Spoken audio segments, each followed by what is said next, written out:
So we're going to do something a little different today. I've never made a true reaction video before, but by popular request, I have been asked to do a reaction to this after I sort of dropped a hint about, hey, if you want me to react to how vegetable oil is made, let me know in the comments. And a lot of people wanted me to do that. So I haven't really watched this video other than a couple tests to make sure the video worked, and downloading this old thing was hard. And the first thing you're going to notice is this video is very grainy. It's old. In fact, there's not a lot of new video out there of how vegetable oil is made. And this video source comes from Discovery. They are very mainstream. They used to publish this kind of stuff all the time. And in the last couple of years, when seed oils have come to be something that get a lot of pushback now, people waking up to how bad they are, suddenly you can't find this stuff anymore. It's really hard to find anything new. So we're going to react to this old video. And by old, I mean this thing's like 13, 14 years old. So here we go. Let's take a look at how seed oils are made. And you're going to get my honest reaction to this because I've not watched this video for more than a couple seconds.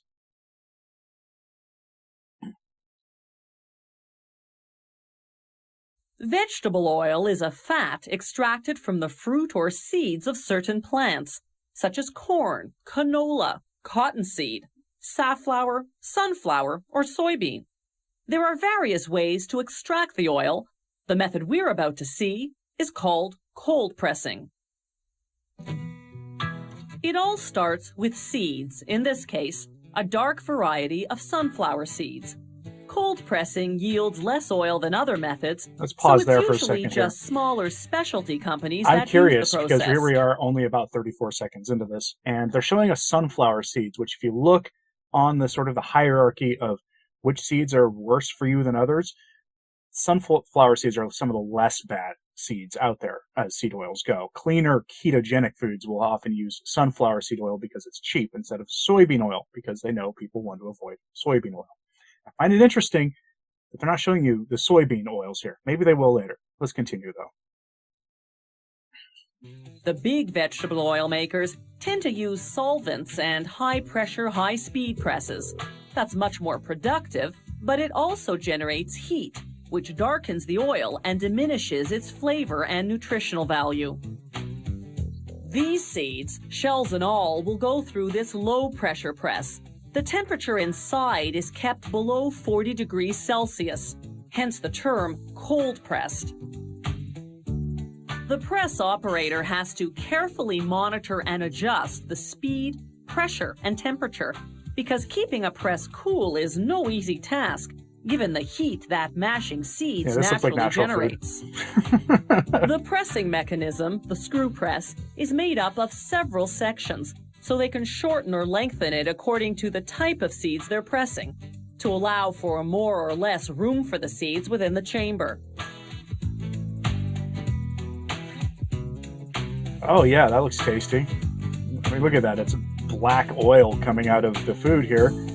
Oh yeah, yum. 100 kilograms of seeds per hour go through the press, producing some 38 liters of oil. Low volume, but high quality. You want to call it high quality? Sure. And look at those black chunks. The seed residue, called seed cakes, is later sold for animal feed. Now, though, it's key to monitoring temperature. If the seed cakes are too warm, that means heat is building up, and they have to open the exit wider to reduce the inside pressure and bring the temperature down. Remember, folks, that was in the burrito you used to eat. Once the oil is extracted, they pump it through a filtration system. Let's pause here. We're about 2.5 minutes into this now. Take a look really at that. Should human beings eat food that go through this kind of a process? This looks like something out of a mad scientist's lab more than anything else. And yet this has been how this food has been made in some form or another for the better part of 100 years, maybe longer at this point.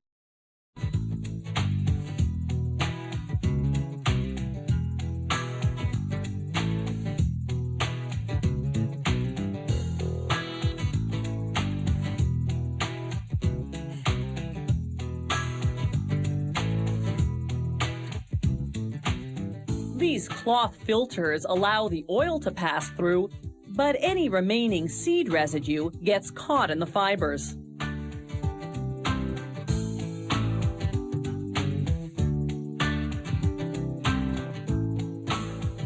The oil runs through the filters repeatedly until it becomes clear.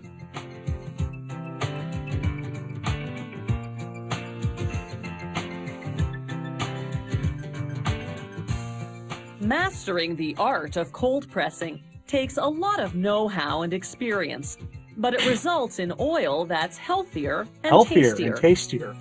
Okay. You notice that they're making an appeal to authority here. Here we are 3.5 minutes into this now, 3:27.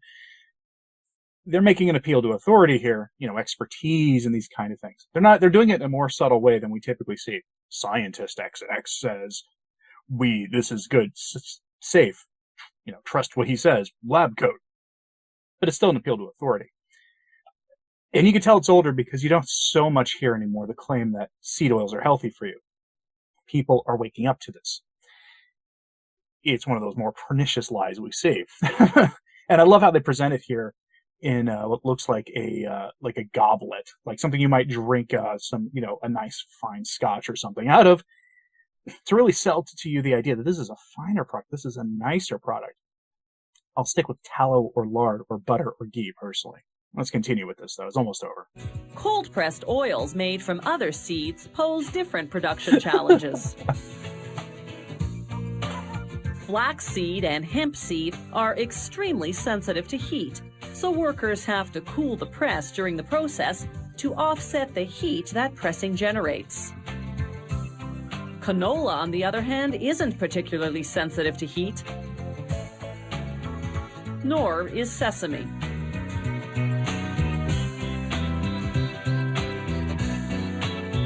All natural, no preservative vegetable oils like these have to be babied because exposure to air makes them prematurely spoil.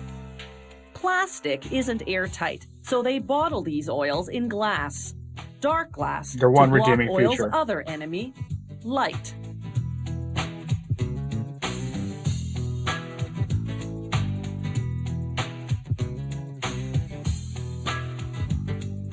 They seal the bottles with a flow control cap. Without preservatives, sunflower, canola, and sesame oils have an 18-month shelf life. Flaxseed and hemp seed oils have to be refrigerated. Even then, they go bad after just a few months.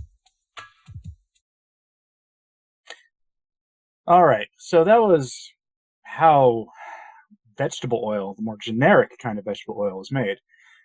I'm curious what you thought about that. Let me know in the comments what you thought about that. Did that look surprisingly clean to you, how they make it? Did you notice, by the way, that they talk about how this stuff isn't really good to expose to heat? Well, I'm curious what that means for cooking with it, because, this is where you start getting to smoke points and things, and, the temperatures you should cook food at. Why would you want to use an oil for cooking that doesn't really stand up to heat very well? And this is why tallow and lard are superior, because they have a higher cooking heat.